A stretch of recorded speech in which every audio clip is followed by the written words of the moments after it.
नमस्कार, मेरा नाम कुसुम माहेश्वरी और आज की वीडियो में हम बात करने जा रहे हैं बहुत ही बेसिक कॉन्सेप्ट की कि इकोनॉमिक सिस्टम क्या होता है या इकोनॉमिक सिस्टम कितने तरह का होता है।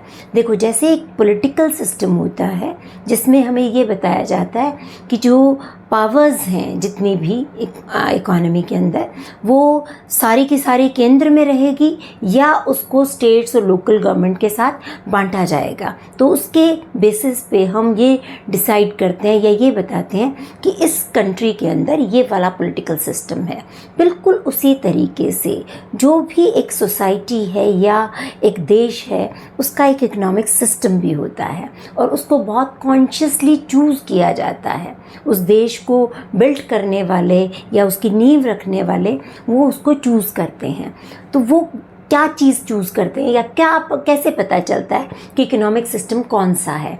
तो ये पता चलता है कि इससे रिलेटेड, इकोनॉमी से रिलेटेड जितने भी आपके डिसीज़न हैं, चाहे कि प्रोडक्शन किसने करना है, किस चीज़ का करना है, किन लोगों के लिए करना है, वेल्थ का डिस्ट्रीब्यूशन कैसे होगा, पैसों का बंटवारा कैसे होगा इकोनॉमी में, ये सारे डिसीजंस कौन कर रहा है, इससे पता चलता है कि इकोनॉमिक सिस्टम कौन से वाला है। यदि गवर्नमेंट कर रही है सारे डिसीज़न तो आपकी इकोनॉमी एक सोशलिस्ट इकोनॉमी है। यदि वो डिसीज़न सारे के सारे मार्केट कर रहा है तो वो उस सिस्टम को हम कहते हैं कैपिटलिस्टिक सिस्टम या पूंजीवादी सिस्टम। और यदि दोनों मिलकर कर रहे हैं, अलग अलग दो हिस्से बना दिए हैं, तो उसको हम कहते हैं मिक्स्ड इकोनॉमी। तीनों को डिटेल में समझ लेते हैं। तो सबसे पहले कैपिटलिज्म या पूंजीवाद की बात करेंगे। तो पूंजीवाद में प्राइवेट ऑनरशिप होती है, यानी कि निजी मल्कियत होती है। यानी कि आप जितनी चाहे पैसा इकट्ठा कर लें, ज़मीनें इकट्ठी कर लें, जायदाद इकट्ठी कर लें, आपको कोई नहीं रोकेगा। कोई बार नहीं है, कोई आपकी लिमिट नहीं है। मार्केट एकदम फ्री है। चीज़ों का प्याज यदि 200 रुपये किलो मिले, चाहे 5 रुपये किलो मिले, गवर्नमेंट जो है वो कोई रोल अदा नहीं करेगी। कट थ्रॉट कंपटीशन होगा। कट थ्रॉट कंपटीशन, इतने प्लेयर्स हैं और आपस में अंधाधुंध लड़े जा रहे हैं अपने प्रोडक्ट को बेचने के लिए। और मोटिव क्या है? एक ही मोटिव है, एक ही उद्देश्य है, और वो क्या है? पैसा कमाना, प्रॉफिट कमाना। ठीक है, तो ये जो चीज़ पाई जाती है वो यूएसए, यूके, यूरोपियन कंट्रीज़ में मैक्सिमम में कैपिटलिज्म ही पाया जाता है। इसका फ़ायदा बड़ा ये है कि यहाँ पर ग्रोथ बहुत तेज़ी से होती है। क्यों? क्योंकि प्राइवेट लोगों के हाथ में सारा कुछ है, तो वो लोग अपनी सुविधा के अकॉर्डिंग पैसे को कमाता है और ग्रोथ होती है। यानी बहुत तेज़ी से इकोनॉमी ग्रो होगी और बहुत एफिशिएंटली, दक्षता के साथ काम होगा। काम बहुत खूबसूरती से होगा, बहुत बढ़िया प्रोडक्शन होगा। लेकिन नुकसान क्या है? नुकसान है कि गरीब और अमीर की जो खाई है वो बढ़ती चली जाएगी। अमीर अमीर होता जाएगा, गरीब गरीब होता जाएगा। और पोस्टैरिटी इफ़ेक्ट इसके बहुत नेगेटिव हैं, क्योंकि जब आप पैसा कमाने की धुन में हो तो ना तो आप वातावरण का ध्यान रख सकते हो, ना आप ये देख सकते हो कि फ्यूचर के लिए जो आगे की जनरेशन्स हैं उनके लिए कुछ बच रहा है कि नहीं। तो ये कैपिटलिज्म है।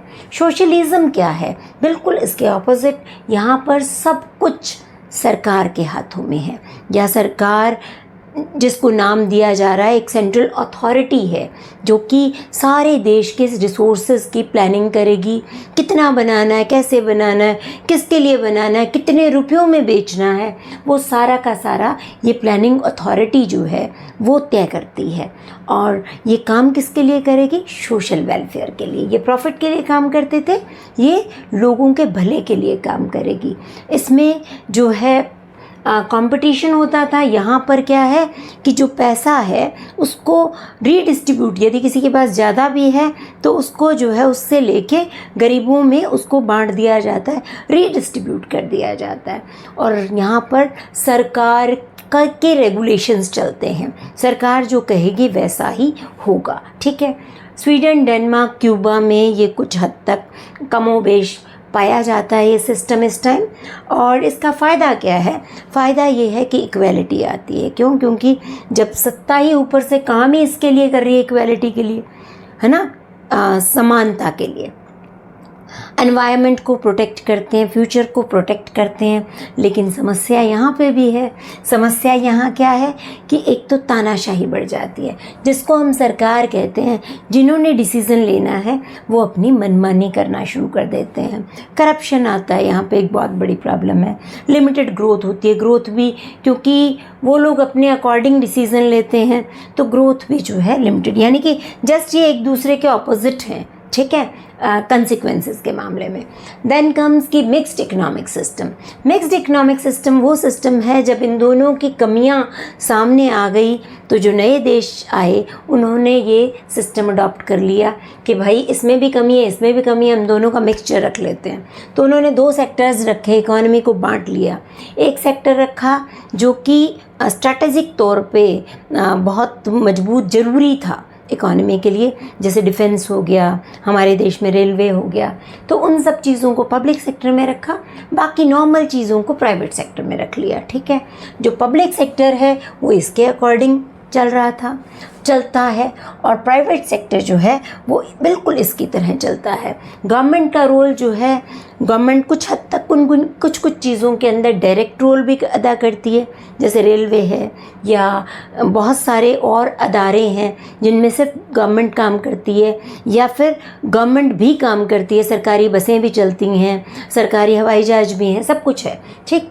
इनडायरेक्टली भी काम करती है। जो लोग प्राइवेट सेक्टर में काम कर रहे हैं उनके ऊपर रूल एंड रेगुलेशन अप्लाई करने का काम भी इन देशों के अंदर, इन इकोनॉमिक सिस्टम्स में पाया जाता है।